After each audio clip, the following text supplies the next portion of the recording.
Olá, meus irmãos, mais uma vez juntos aqui para compartilhar a palavra de Deus e discernirmos juntos as coisas espirituais, porque todo discernimento bíblico depende que eu e você estejamos dentro de um ambiente espiritual. Não tem como nós acessarmos o entendimento bíblico naturalmente. Para que nós possamos acessar o entendimento bíblico, nós precisamos estar em um ambiente espiritual. E é a partir daí que nós conseguimos entender a palavra de Deus. Você já parou para pensar por que é que muitas vezes você está lendo a Bíblia e não consegue entendê-la? Porque você está lendo a Bíblia naturalmente. E a Bíblia não é um livro natural, ela é um livro espiritual. Aliás, eu não a considero um livro, eu a considero uma voz. Porque é a partir daqui que Deus fala. Por isso que a Bíblia, ela requer de mim, de você, um ambiente espiritual para que nós possamos ouvi-la. Na verdade, não é sobre lê-la. Na verdade, é sobre poder ouvir o que essas letras estão dizendo. Então, vamos juntos entrar em um ambiente espiritual agora, para que essa aula não seja só um instrumento informativo para você, mas para que você possa verdadeiramente acessar esse conhecimento no teu espírito. Quero pedir para você colocar a mão no teu coração, eu vou fazer uma oração por você e juntos nós vamos entrar em um ambiente espiritual para que a palavra de Deus seja ministrada ao nosso coração. Amém? Vamos lá? Coloque a mão no teu coração, feche teus olhos, aonde você estiver. Pai, em nome de Jesus, eu te peço que o Senhor derrame sua graça e o seu favor sobre nós, para que possamos entender a sua palavra, para que a sua palavra fique clara para nós, que possamos ouvir a tua preciosa voz a partir dessas letras e possamos caminhar em obediência, segundo o teu querer, caminhar em sabedoria, segundo a tua vontade.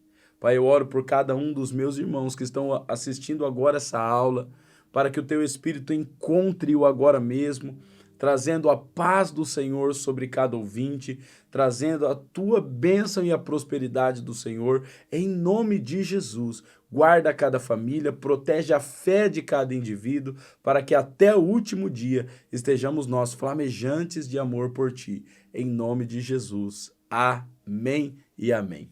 Amém, queridos? Vamos lá? Eu quero iniciar com você um tema que é fundamental para nós nesses dias. Nós precisamos falar sobre a igreja do Senhor Jesus, que é a sua própria noiva.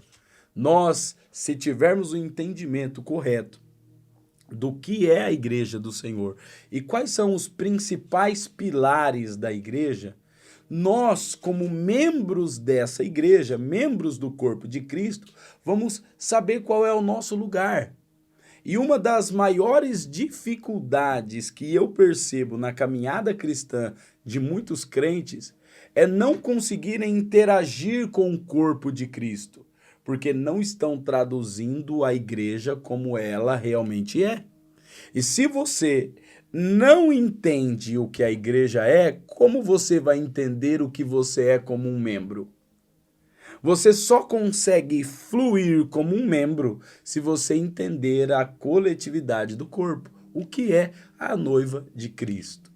Então eu quero falar com você nesta aula e nas próximas aulas a respeito do fundamento da igreja e quais são os principais pilares da vida orgânica da igreja. Então eu quero que você coloque a sua atenção e verdadeiramente esteja curioso, porque a nossa curiosidade nos faz conhecer coisas além daquilo que os nossos olhos podem ver. Porque quando nós nos tornamos curiosos, nós nos colocamos em maior nível de atenção. E com certeza, se você tiver uma curiosidade para conhecer os pilares fundamentais da vida orgânica da igreja, você vai literalmente ser edificado como um membro, um participante desse corpo. Amém? Abra sua Bíblia comigo no livro de Atos, capítulo 4, e nós vamos começar fundamentados nesse texto, que é um texto clássico, acerca da igreja primitiva, a igreja dos primeiros dias, e que com certeza é uma referência, um modelo para nós, porque tudo que é estabelecido primeiro torna-se um padrão para os consecutivos. Então, tudo aquilo que é estabelecido primeiro é um modelo para aquilo que é consecutivo. Tudo aquilo que Deus fala primeiro é o que ele quer estabelecer como um padrão de referência. Tudo que Deus faz primeiro é o que ele quer estabelecer como um padrão de referência. Então, se a igreja primitiva tinha um estilo de vida e está relatado pelo Espírito Santo nas Escrituras, é porque nós devemos seguir este modelo como referência para que a nossa igreja contemporânea possa permanecer contendo a vida do Evangelho. Amém? Vamos lá? Atos capítulo 4. Vamos ler a partir do versículo 32. Diz assim a palavra do Senhor. Da multidão dos que creram, eram um só o coração e a alma. Ninguém considerava exclusivamente sua nenhuma das coisas que possuía. Tudo, porém, lhes era comum. Com grande poder, os apóstolos davam testemunho da ressurreição do Senhor Jesus. E em todos eles havia abundante graça, aleluia, pois nenhum necessitado havia entre eles, porquanto os que possuíam terras ou casas, vendendo-as, traziam os valores correspondentes e depositavam aos pés dos apóstolos. Então se distribuía a qualquer um, à medida que ninguém tinha necessidade. Vamos ler novamente o versículo 34. Pois nenhum necessitado havia entre eles, porquanto os que possuíam terra ou casas, vendendo-os, traziam os valores correspondentes e depositavam aos pés dos apóstolos. Então se distribuía a qualquer um à medida que alguém tinha necessidade. Até aí. Irmãos, é um texto clássico, muitas vezes usado com uma interpretação objetiva. Nós podemos interpretar esse texto com objetividade no que diz respeito à generosidade da oferta. E ter esse texto como uma base para a generosidade é extremamente correto, porque o modelo em que a igreja vivia para estabelecer a generosidade, para viver o cristianismo em generosidade, deve ser o padrão que eu e você precisamos ter. Então, qual é o padrão para uma vida generosa? É o padrão dos primeiros crentes, aqueles que viram, contemplaram Jesus pessoalmente, face a face. Agora, a questão é que esse texto que lemos abrange muito mais do que propriamente a expressão de generosidade. É explícito no texto que lemos os pilares de uma vida orgânica da igreja, de uma vida em que, numa expressão em que a igreja ela está vivendo um organismo vivo. E hoje o que eu e você mais precisamos nos atentar é em como a igreja vive organicamente para que eu possa saber aonde me encaixar. Meus irmãos, eu e você, sem um entendimento correto do corpo, vamos falhar como membros. Se nós não tivermos um discernimento do organismo do corpo, como membros, nos tornaremos infrutíferos. Por isso que muitos crentes estão concebendo uma ideia errada de trazer o cristianismo para a sua individualidade, dizer eu sou a igreja e vivo o cristianismo do meu jeito. Não, isso é simplesmente um requisito de ignorância do que é o corpo, porque se você entender a movimentação orgânica do corpo, a sua individualidade vai saber aonde se encaixar e como fluir. Isso é fundamental para a nossa fé cristã nesses dias. Então nós olhamos para o texto e nós conseguimos ver o quê? Que existia uma cultura estabelecida na igreja. Toda congregação, toda instituição cristã, existe uma cultura. Então você me pergunta, apóstolo, por que é que existem várias denominações? Porque existem várias características. E o corpo de Cristo não é a minha congregação e a sua congregação. O corpo de Cristo é todo aquele que se chama pelo seu nome. Todo cristão na face da terra que confessa Jesus como Senhor, é batizado com o Espírito Santo, compõe a igreja de Cristo. E a igreja de Cristo é a igreja universal de todos aqueles que confessam o seu nome. Porém, por que é que existem várias denominações? Por haver várias características do corpo. Cada denominação carrega uma característica eficaz. Por exemplo, eu sou um ser humano. Você também é um ser humano, mas nós temos características diferentes. Isso traz a humanidade, para a humanidade, a diversidade. Mas todos são seres humanos, mas cada um possui a sua característica. Dentro do corpo de Cristo, o organismo é o mesmo. Todos são filhos de Deus e confessam a Jesus Cristo como Senhor. Porém, existe uma característica diferente para cada congregação. Então, onde é que eu e você nos encaixamos na igreja? Quando nós encontramos uma congregação onde a nossa característica é viva naquele lugar. Onde aquilo que eu carrego pessoalmente está encaixando em concordância com aquilo que aquela congregação carrega coletivamente. Então, se aquilo que Deus pôs em mim cabe na congregação em que eu estou frequentando, aquele lugar torna-se a minha casa espiritual, que faz parte do corpo completo de Cristo na terra. Você está me entendendo? Por isso que existem várias denominações. Se você parar para olhar, todas as denominações falam da mesma coisa, mas cada um fala de um jeito diferente. Cada um tem uma visão diferente. Cada um tem uma cultura diferente. Por quê? Porque uns foram chamados para evidenciar o ensino. Outros foram chamados para evidenciar o profético, outros foram chamados para evidenciar o apostólico, outros o evangelístico, outros louvor e adoração, outros um ministério infantil, mas cada um coopera com aquilo que recebeu do Senhor e todos fazem parte do mesmo corpo. Isso é magnífico. Para mim, olhar para a igreja na amplitude me faz me apaixonar por ela.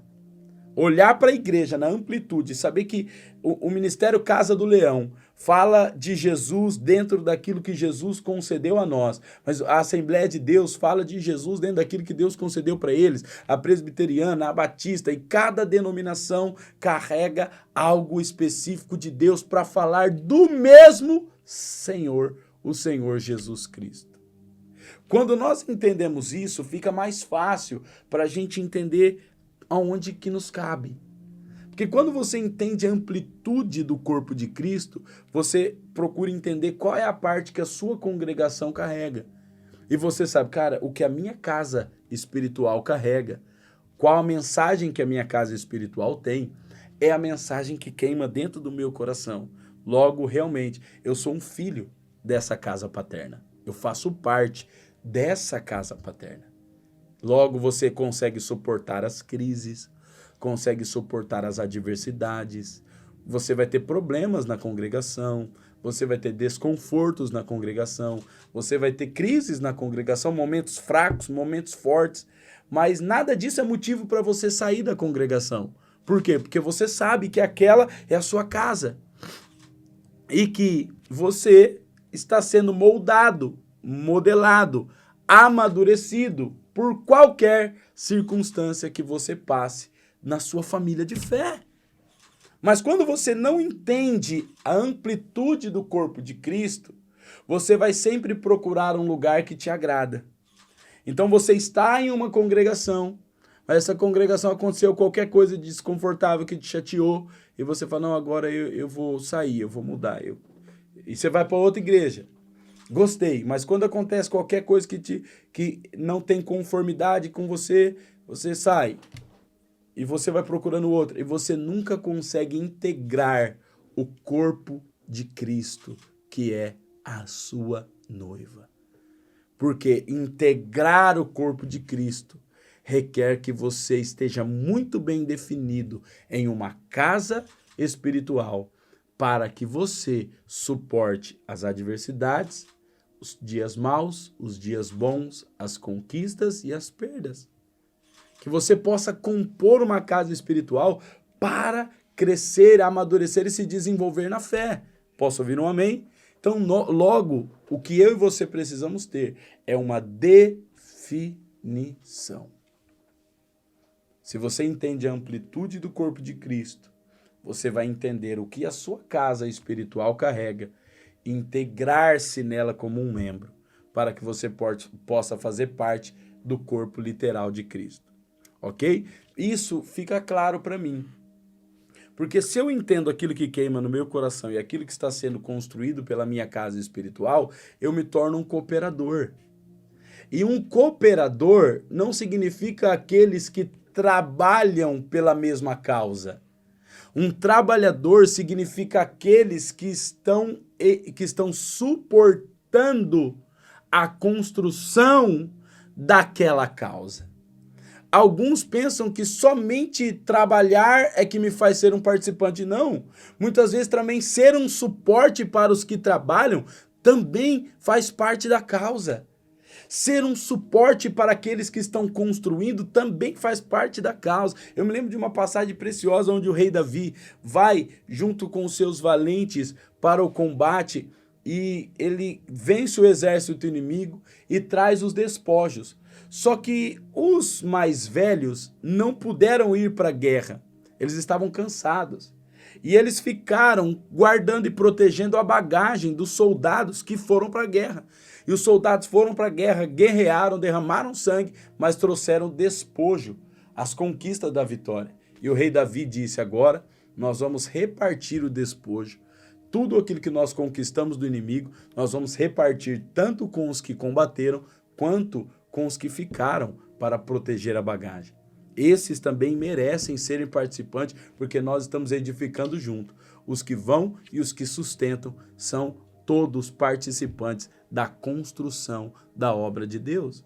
E muitas pessoas às vezes se sentem inoperantes, se sentem às vezes inertes, porque participam de uma casa espiritual, onde você não canta, não prega, e você se sente inoperante.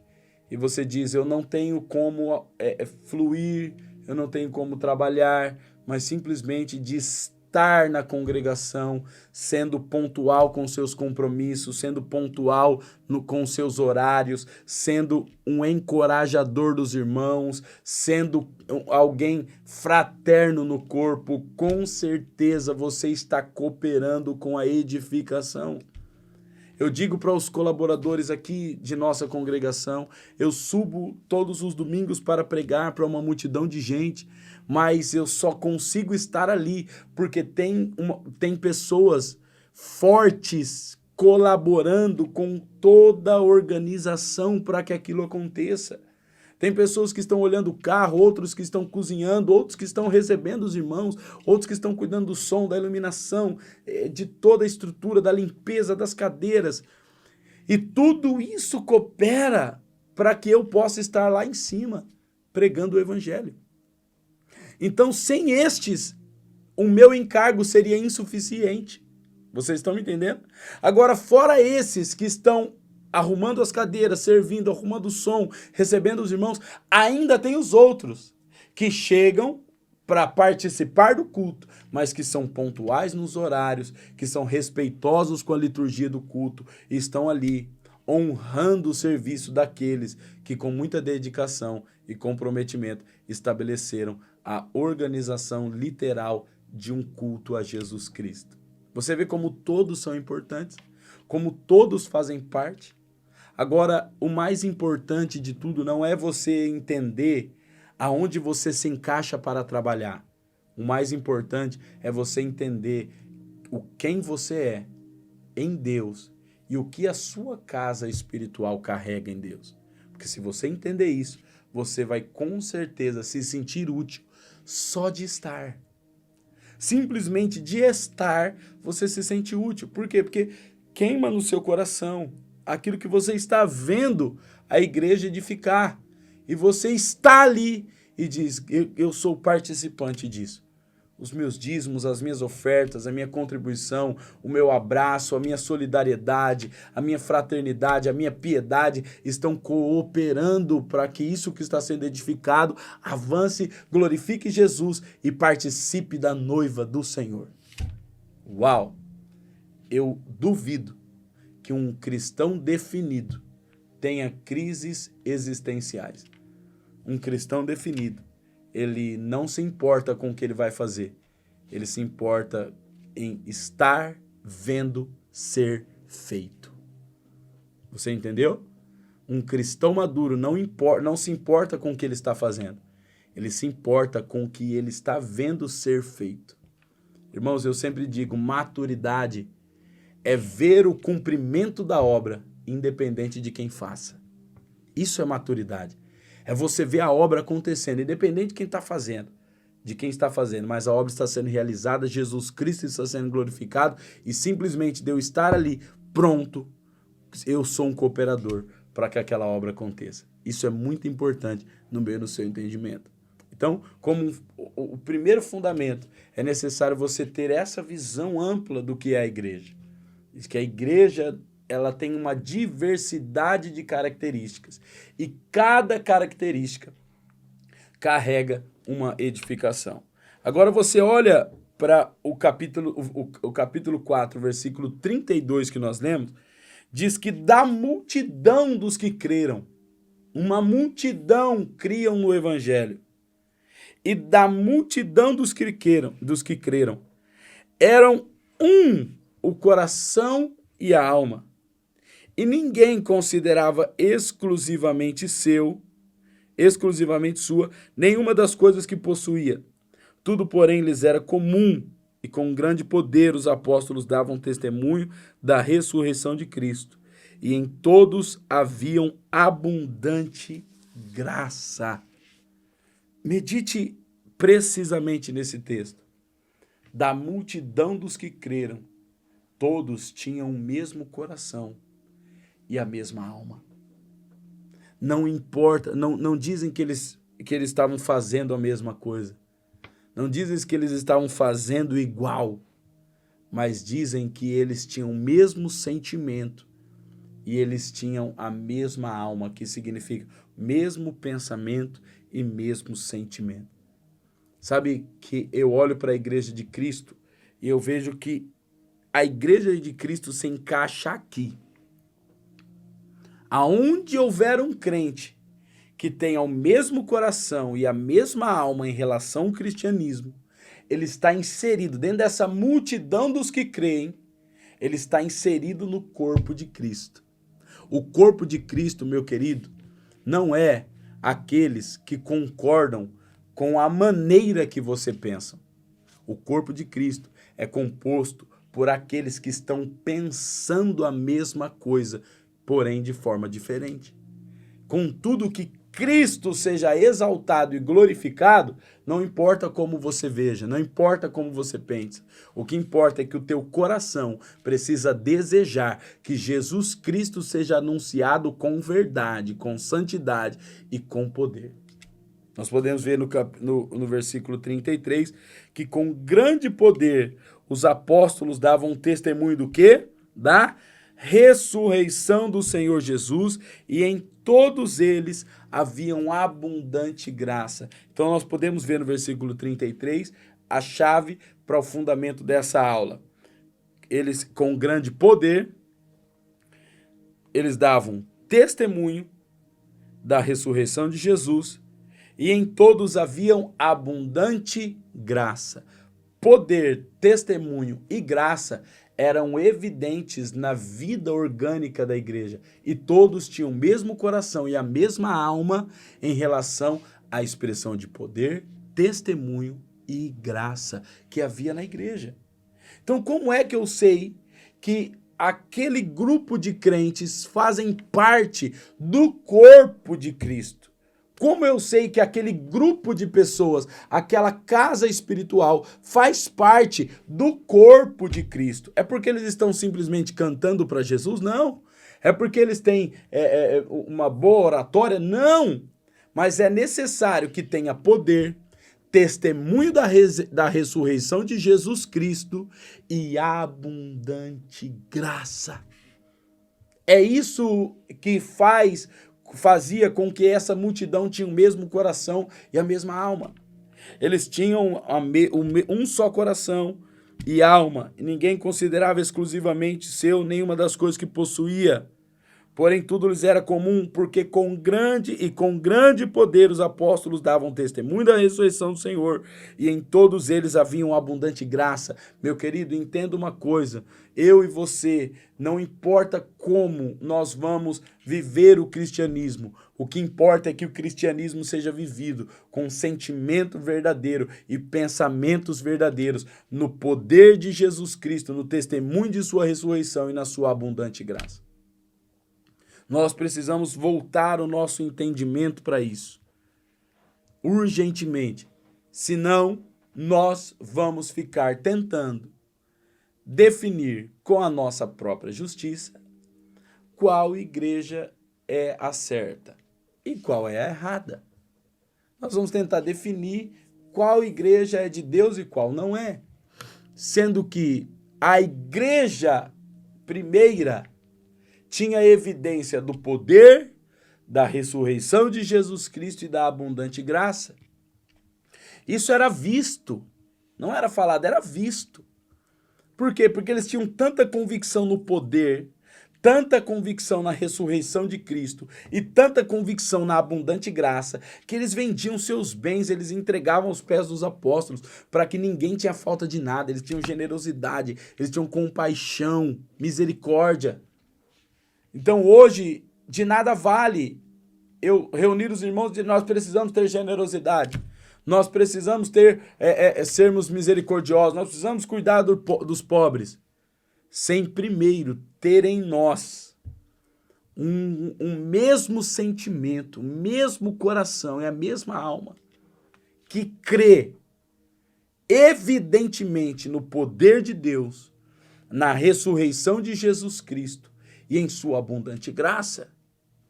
Isso são os pilares fundamentais para que nós possamos crer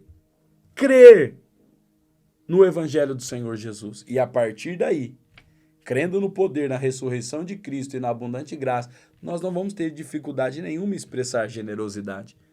Não vamos ter dificuldade alguma de sermos misericordiosos. Por quê? Porque a nossa convicção em Jesus Cristo está nos unificando. Sabe como eu e você nos tornamos um?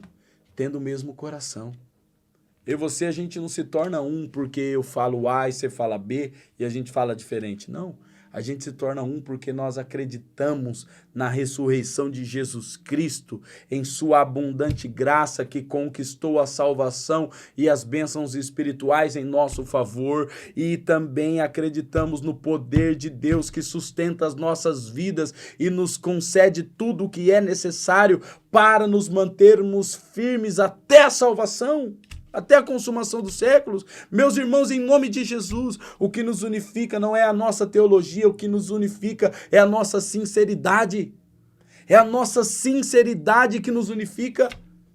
Em nome de Jesus, preste atenção no que eu vou dizer. Eu quero chamar a sua atenção para entender comigo o que esse texto está dizendo. E, meus irmãos, o que nos unifica não é a nossa teologia, o que nos unifica é a nossa sinceridade. É sermos sinceros e verdadeiros que nos unifica. Não importa se pensamos diferente ou falamos diferente, o que importa é se nós estamos acreditando na mesma coisa, na ressurreição de Jesus Cristo dentre os mortos, na abundante graça que nos concedeu a remissão dos pecados e a recompensa das bênçãos celestiais em Cristo Jesus. E no poder de Deus que nos conduz em santidade, nos guarda e nos preserva até a consumação dos séculos. Se nós tivermos o mesmo coração nessa crença, nós somos irmãos em Cristo, fazemos parte do mesmo corpo e estamos aguardando o retorno do mesmo Senhor. Guarde essa palavra no teu coração, porque com certeza você vai ser enriquecido por esse entendimento. Amplitude do corpo de Cristo, a diversidade de características, que são as casas espirituais, as congregações, as denominações. E o que importa é que todos estejam ligados no mesmo coração e na mesma alma, no amor em Cristo Jesus. Amém? Que Deus abençoe a tua vida, que essa palavra fique cravada no seu coração e até a próxima aula. Que Deus abençoe.